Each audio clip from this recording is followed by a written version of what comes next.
So I think the Holy Spirit's gentle message of love reaches us very easily.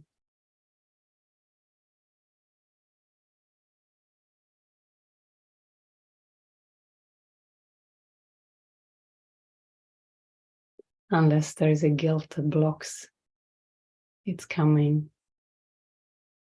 If there is guilt in the mind, there is an erroneous belief that you're sinful. Or even like Jesus says, you believe you're the home of evil. That if someone knows the truth about you, they would recoil. As if from a poisonous snake. That's how awful this self-hatred is.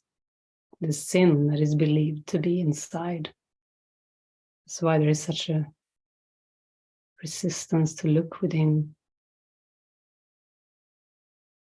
But here the calling is consistently look within, come within. I'm here. It's like a beautiful, flowery, soft rose garden of love, or whatever resonates, whatever feels loving is what is there. God's love, it's like a warm embrace.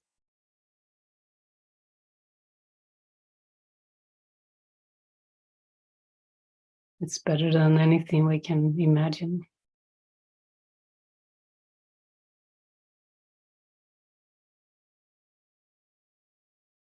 So to allow this inward movement. It can feel difficult when we have been lost in this world of form. We can be preoccupied with with a riddle of ourselves. Jesus says, you try to figure out a riddle of yourself alone.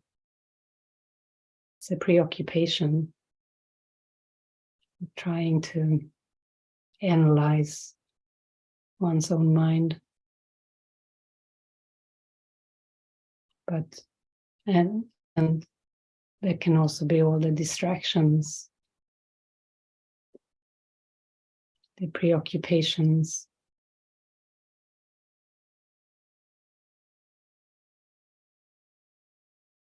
But even to offer this little willingness to take a moment, it pays off in the form of an experience.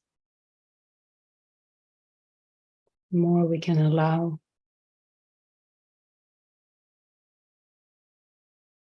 to offer this willingness.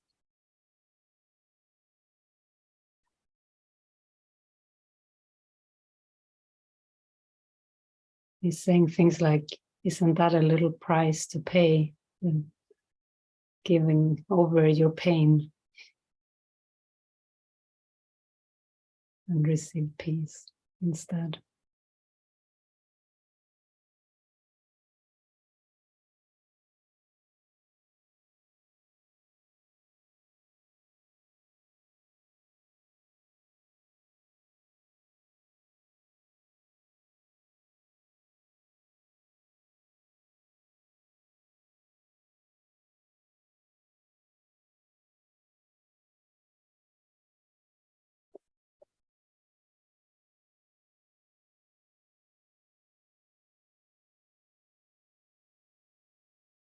And we can say, I trust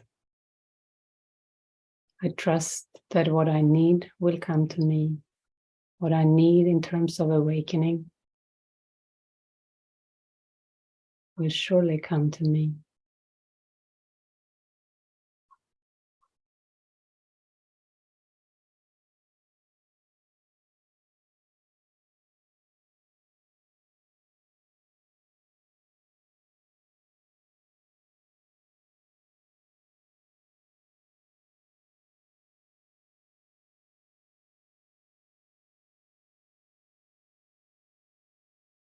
We can follow our inner promptings to join.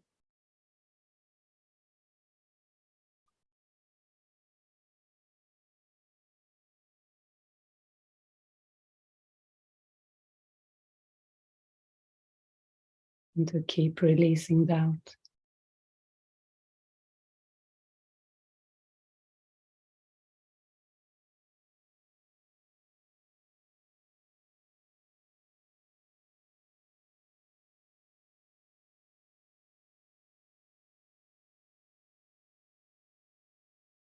What if you looked within, saw no sin?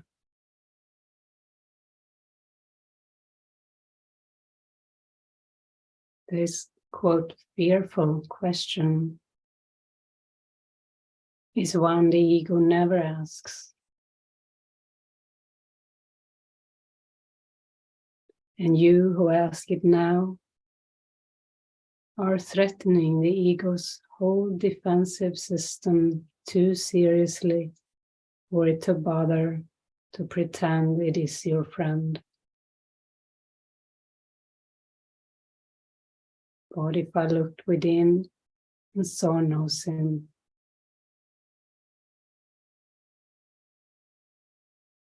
Those who have joined their brothers have detached themselves from their belief that their identity lies in the ego. Those who have joined their brothers have detached themselves from their belief that their identity lies in the ego. A holy relationship is one in which you join what is part of you in truth.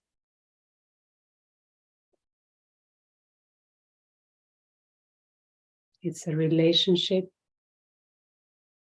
in which you join with what is part of you in truth. And your belief in sin has been already shaken, nor are you now entirely unwilling to look within and see it not.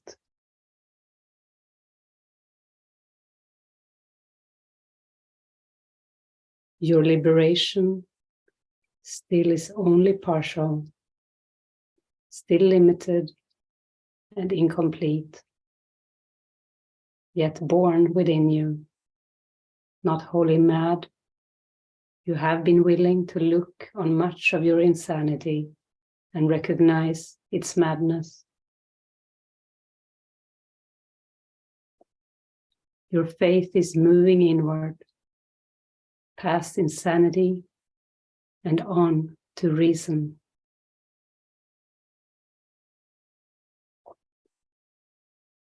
And what your reason tells you now, the ego would not hear.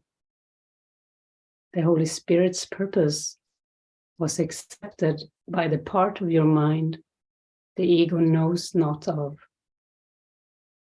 No more did you, and yet this part with which you now identify is not afraid to look upon itself.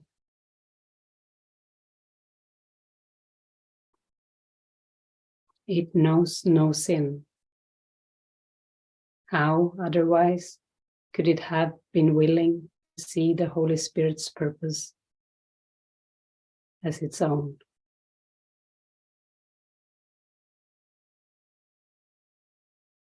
This part has seen your brother and recognized him perfectly since time began. And it desired nothing but to join with him and to be free again, as once it was. It has been waiting for the birth of freedom, the acceptance of release to come to you. And now you recognize that it was not the ego that joined the Holy Spirit's purpose. And so there must be something else.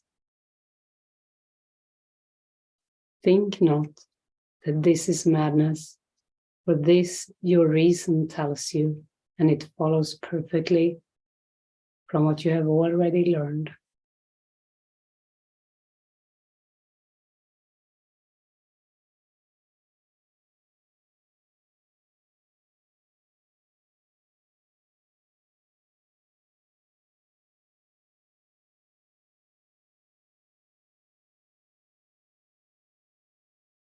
You have perceived the ego's madness and not been made afraid because you did not choose to share in it.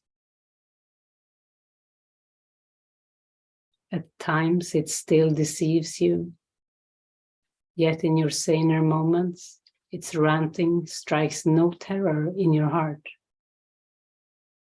For you have realized that all the gifts it would withdraw from you in rage at your presumptuous wish to look within, you do not want.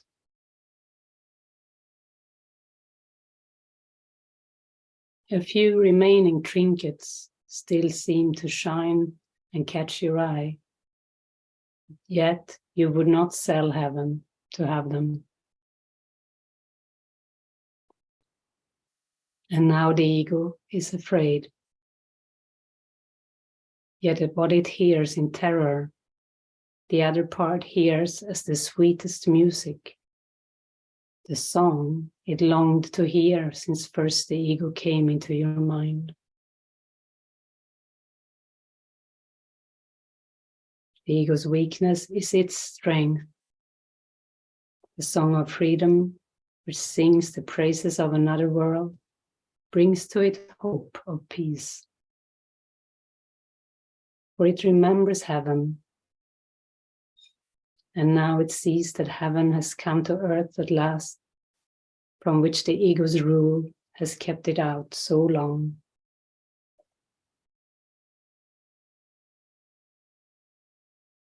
Heaven has come because it found a home in your relationship on earth, and earth can hold no longer what has been given heaven as its own.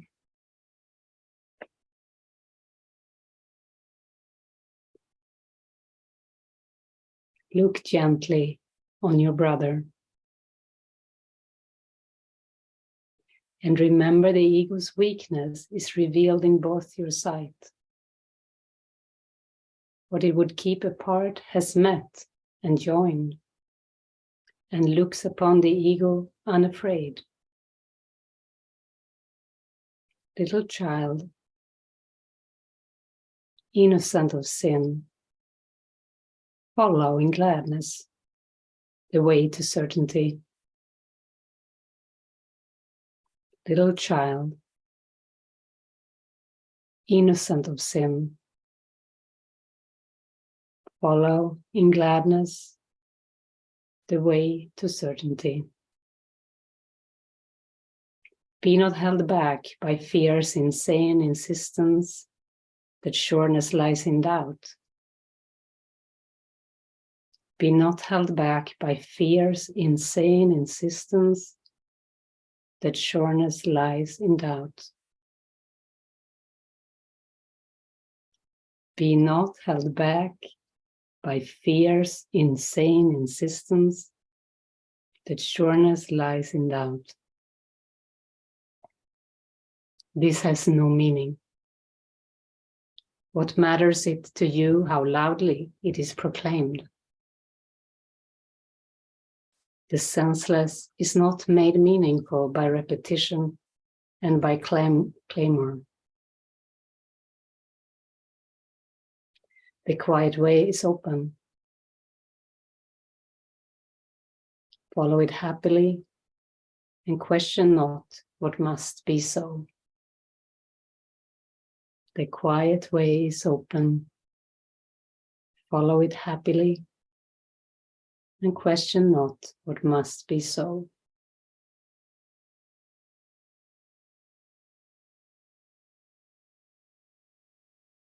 If you want to read the whole section, this is from The Fear to Look Within, chapter 21, part 4.